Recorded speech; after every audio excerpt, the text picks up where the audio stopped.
त्यांनी आम्हाला विचारलेल्या प्रश्नाचं उत्तर द्यावं ना. चारवाकाला का मारला?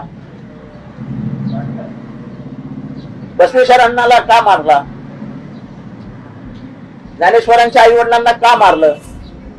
तुकारामाच्या गाथा नदीत का फेकल्या? शिवाजी महाराजांच्या राज्याभिषेकाला नाकार का दिला? ज्योतिबा फुलेंना मारण्याचं प्लॅनिंग कोणी केलं? सावित्रीबाई फुलेंच्या अंगावरती दगडगोटे शेण कोणी मारलं? शाहू महाराजांना मारण्याचं प्लॅनिंग कोणी केलं? शाहू महाराजांना बदनाम करण्याचा प्रयत्न कोणी केला? डॉक्टर बाबासाहेब आंबेडकरांना काही करण्याची हिंमतच नव्हती यांच्यात. डॉक्टर बाबासाहेब आंबेडकरांनी सनातन धर्माच्या विरोधात जाऊन हा धर्म चुकीचा आहे, हा जातीयवाद आणि धार्मिक द्वेष पसरवतो, याच्यामुळेच वर्ण व्यवस्था जन्माला आली, म्हणून मनुस्मृती जाळली. कोणाची हिंमत नाही झाली हरवण्याची. त्यांना मारायला गेले होते, मार खाऊन परत आले. आणि मारणारे पण सवर्ण होते. जे बाबासाहेबांच्या बाजूने उभे राहिले ते सवर्ण होते. तिथले अख्खं 36 कुटुंब बाबासाहेबांच्या बाजूने उभं राहिलं, जे त्यावेळेसचे तिथले नगराध्यक्ष होते महाडचे. महाडचं चौदार तळ्याचं आंदोलन कोणाविरुद्ध झालं? विशिष्ट समाजाला पाणी पिता येणार नाही, पाणी पिऊ देणार नाही, हे कोणी सांगितलं होतं? जर अशांचीच परत राज्य व्यवस्था येणार असेल तर आमच्यासारख्या लोकांचं काय होणार?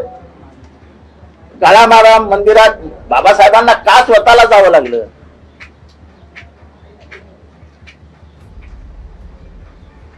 सती प्रथेच्या विरोधात बोलणारा राजाराम मोहन रॉय यांच्या विरोधात तलवार कोणी काढली? धोंडो केशव कर्वे यांना बदनाम कोणी केलं? गोपाळ गणेश हरगरकर यांची अंत्ययात्रा, जिवंतपणाने अंत्ययात्रा कोणी काढली?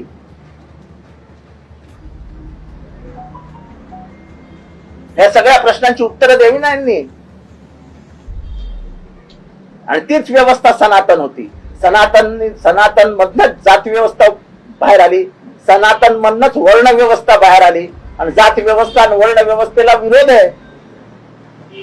बायकांनी शिकू नये. बायका विधवा झाल्या तर त्यांनी पुनश्च लग्न करू नये. बायका विधवा झाल्यानंतर त्यांच्या डोक्याचे केस उपटून टाका.